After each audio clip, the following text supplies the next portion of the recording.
l-20 sena tal-Ikirix minn April fuq 1.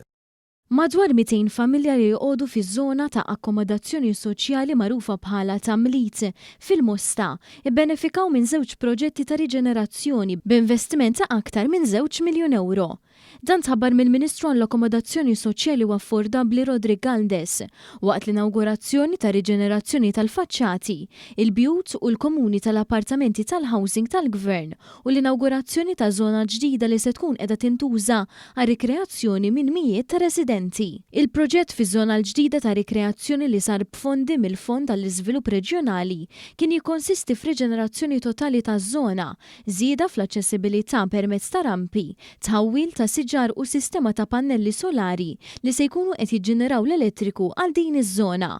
Dawn il-familji naqdu mal-2000 resident u 270 blokka li l-awtorità ta' djar fl-aħħar 3 snin irreġenerat b'investiment li laħaq l-10 miljun.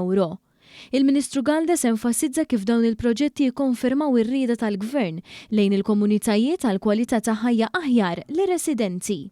Hawnhekk kienet erja li kellha bżonn ukoll tingħata l-attenzjoni u fuq kollox li għamilna dal-aħħar huwa li dorna l-blokki kollha tal-appartamenti madwar 32 blokka ta' appartamenti li fihom gawdew 200 familja imma wkoll irranġajna żona tal-madwar anke f'żona mhux biss pedonali imma fuq kollox landscaping ta' żona li anke tinġabar l-ilma tax-xita fiha biex bekk anke issaqgħu is-siġar u jkollna riżorsa wkoll naturali importanti.